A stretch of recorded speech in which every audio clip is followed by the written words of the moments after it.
In 1870, when Aida was written, the East held a particular fascination for Europeans, as it still does. Today, the British Museum still exhibits the great Egyptian artifacts brought home by Victorian travellers. At that time, Europe was also gaining influence on the Arab world, and it was this that led to Aida, a great European opera set in ancient Egypt. Egypt in the 1860s was a province, a prominent province in the Ottoman Empire. It was ruled by the Sultan in Constantinople, and his viceroy was the Khedive Ismail. He had acquired a great number of European debts because people would come to Egypt and lend him money at exorbitant rates of interest. And in order to attract even more European creditors, he decided to modernize Cairo so that Cairo would appear to be a European city. And so as part of this modernization program, he not only built boulevards and parks and handsome buildings, he needed, as Paris had, a big opera house. Because this was the period when the Suez Canal was being inaugurated in 1869, it would be nice to launch this event by which Europe and Africa were being connected with a big central spectacle. And this idea was the idea from which Aida came, and he needed, therefore, an important composer, and the biggest figure in Europe was Verdi. I don't think Khedive Ismail knew much about European music, but I think he had the attitude, as many people do today, that there are brand products, and Verdi was the top of the list. In 1870, Verdi, aged 57, was already the established king of Italian opera, with over 20 works to his credit.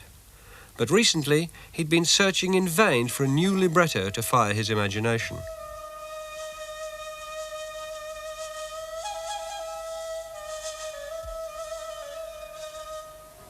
The Egyptian opera impressed Verdi immediately. He saw possibilities both in the exotic setting and in the scenario which had been written by Auguste Mariette, a French archaeologist working for the Khedive. There were two things about Egypt that attracted Europeans. The first was a very specialized interest in Egypt because of the rise of Egyptology, the interest in the ancient aspects of Egypt, on the one hand. On the other, there had been, through travelers and literature and painters, a great deal of interest in the, shall we say, the exotic aspects of Egypt. And the two sort of combined in this quite extraordinary story of Aida. It wasn't just the story that appealed. The Egyptians also promised Verdi complete artistic control and a hefty fee of 150,000 francs in gold. Verdi needed no further inducement. I am busy. Guess. Writing an opera for Cairo. Oof. I shall not go to stage it, because I would be afraid of being mummified. If anyone had told me 2 years ago, you will write for Cairo, I would have considered him a fool. But now I see that I am the fool. The moment the deal was struck in June 1870, Verdi began to plan his new opera. For the next 14 months, he immersed himself in Aida, working in the place he found most congenial.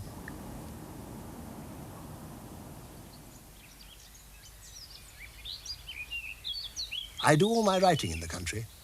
Somehow, there everything comes at once, quite without effort, and I am more contented. When fortune smiled on me, and I was in a position to build a home in the most beautiful region of my fatherland, I purchased this land, which at that time was neglected, barren and untamed, because it was situated near my birthplace and the town where I spent my youth, and possessed for me a native charm and gave scope for my creative energy. Verdi chose as his librettist Antonio Ghislanzoni, a restless, talented man who'd had a varied career as singer, journalist and novelist before collaborating with Verdi. Ghislanzoni's journalistic talents are evident here, as he describes Verdi's house at Sant'Agata. Verdi's practical and positive discernment is evident in the architecture of the house, the choice of furniture, and everything that constitutes comfort and interior order for his family. There is but one single word, a musical word, which can express this wonderful order, this happy blend of art with the material necessities of life. Harmony. The maestro usually composes in his bedroom, a spacious room on the ground floor with plenty of air and light, and furnished in artistic profusion. Everything that you see here displays the luxury of a grand seigneur and the exquisite taste of an artist of genius.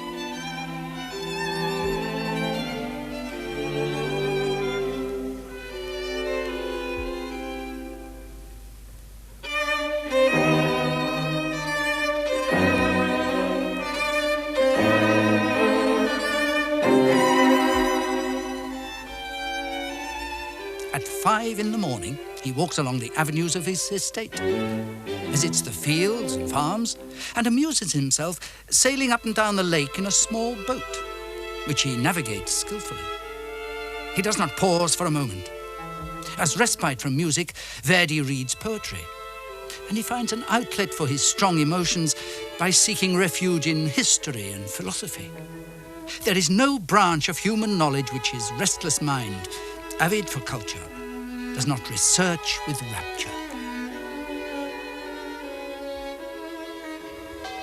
Today the house is still owned by Verdi's descendants, who've preserved the rooms he lived in exactly as they were in his lifetime. Many of the composer's original drafts for the opera and his letters to Ghislanzoni also survive. These papers provide a unique insight for scholars into Verdi's creative process. Ghislanzoni non ha molta esperienza, ma questa poca esperienza di Ghislanzoni è preziosa per noi perché Verdi è obbligato a mettere chiaramente in tutte lettere le cose che egli desidera da Ghislanzoni. Il duetto fra Aida e Amneris nel secondo atto è una delle parti che dà maggiore fatica, maggiori preoccupazioni a Verdi, perché a Verdi sembra che Ghislanzoni si diluisca troppo.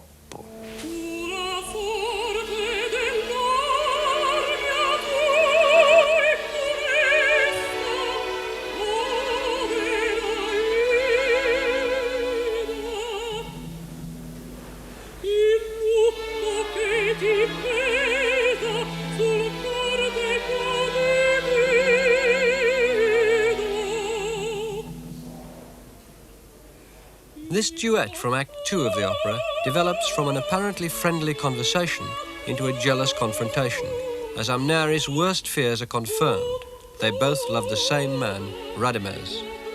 Grace Bumbry understands the scene very well, as she's not only one of the great Amnerises of recent times, but has also often sung Aida.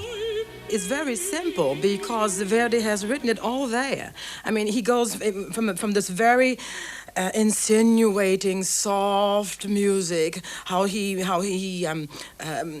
pulls Aida into Amneris' web. I mean, it's so fabulously written, and you really cannot go wrong because from moment to moment, it progresses. It gets more and more dramatic. It never starts off with very bombastically, very quietly. Vieni, come, my dear. I'm your sister. I'm very kind to you, but let me help you. Be kind. I can do whatever I can for you.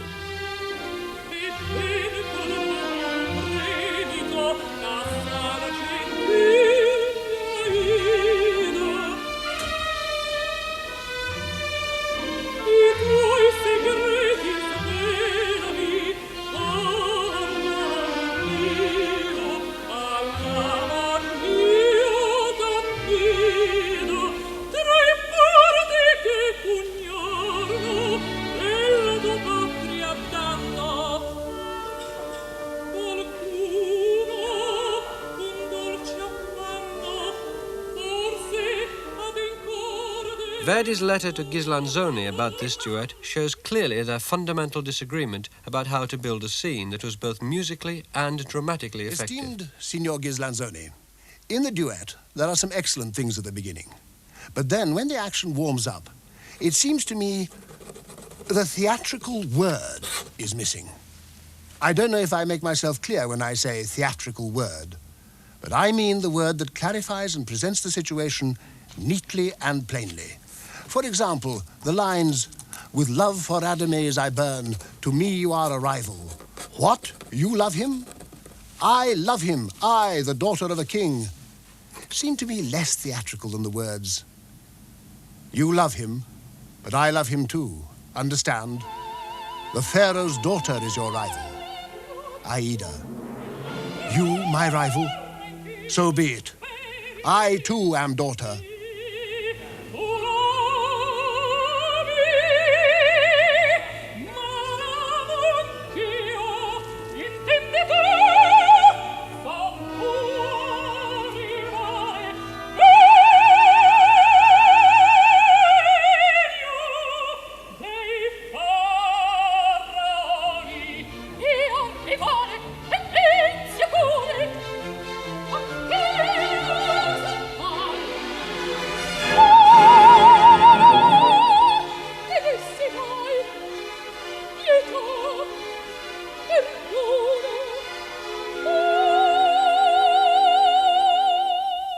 I know very well that you will ask, and the verse, the rhyme, the strophe, I don't know what to say. But when the action demands it, I would write unrhymed verse to say clearly and distinctly whatever the action requires. Unfortunately, it is sometimes necessary in the theatre for poets and composers to have the talent not to write poetry or music. Most esteemed Maestro, I see from your letter that you are perplexed and somewhat distrustful. If you want to change, I'll change. But for the time being, let me proceed. Sunday or Monday, I shall send you the last scene of the act. When the work is finished, I shall come, if you permit, to spend 2 or 3 days in Busseto. And I shall concern myself with getting all the odds and ends out of the way.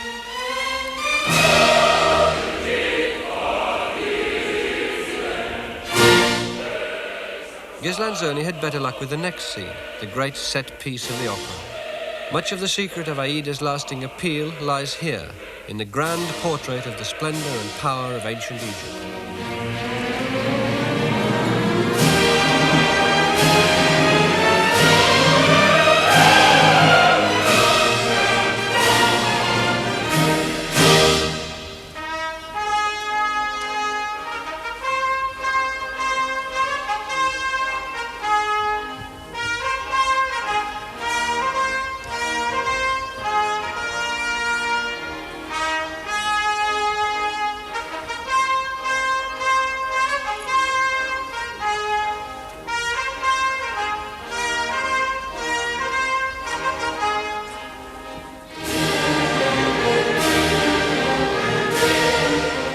Radames returns in triumph, having defeated the invading Ethiopians in battle.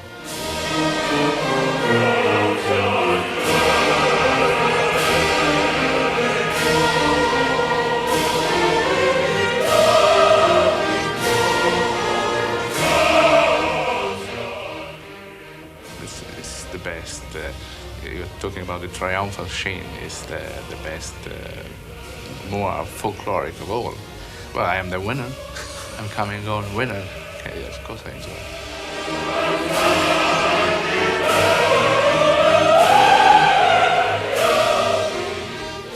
Any production of Aida that deviates from the accepted conventions is the subject of heated public debate in Italy. Se c'è un appunto che posso fare è che non mi è piaciuto il secondo atto. Con questi movimenti di piramidi, di queste figure che continuano a girare in mezzo alla scena e scompare il balletto.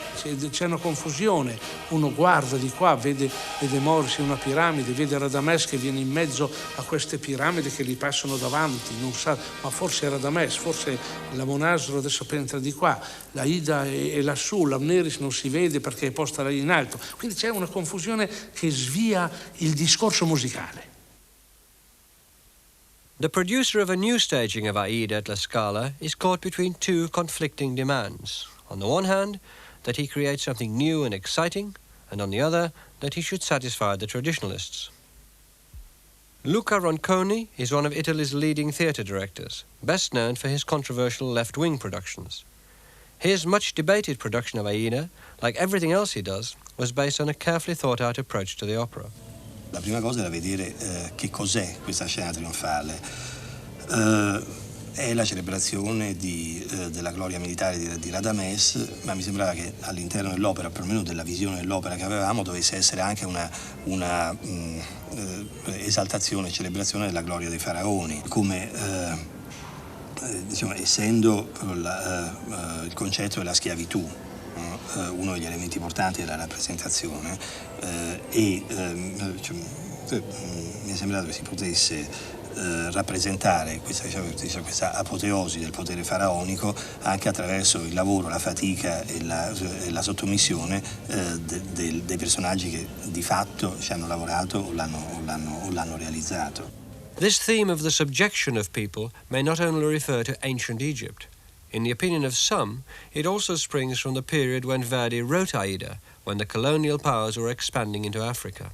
I think Aida is very much, to me, an imperial spectacle that suggests very precisely the nature of European domination of the Orient, particularly the French. And then, of course, it had its first performance 10 years before the British occupied Egypt.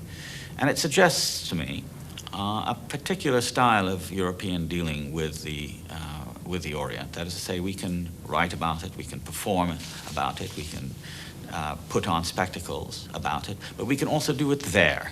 That is to say, we can do it on the site itself, whether the native inhabitants like it or not.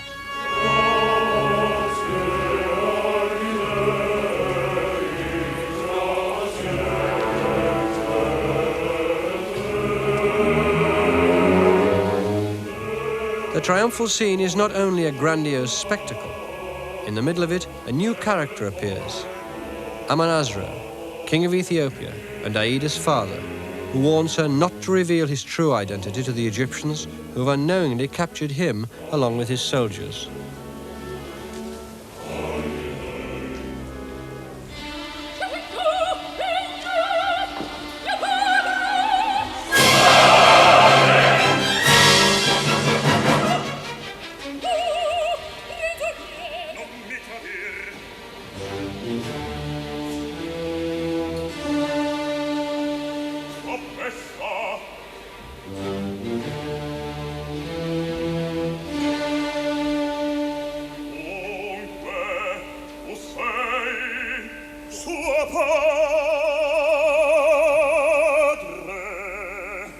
E proprio all'interno di questa scena del trionfo Verdi inserisce l'episodio di Amonasro, la sua ammonizione ad Aida di non parlare, la bugia che gli dice di essere un ufficiale e della morte del re, la sollevazione del popolo etiope che sarà la molla che farà svolgere il resto della vicenda. Tutte queste cose, insomma, sono inserite all'interno della scena del trionfo, in modo tale per cui l'attenzione dell'ascoltatore non si adagia tranquillamente nella bellezza delle immagini, ma sa già che qualche cosa avverrà nelle scene che seguono.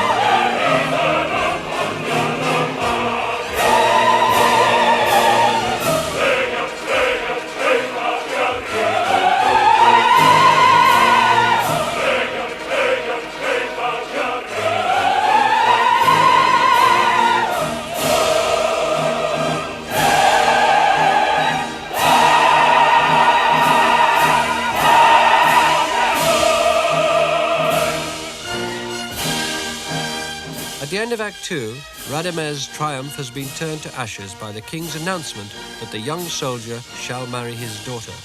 Amneris is delighted. Radames and Aida are in despair, overwhelmed by the power of the pharaohs.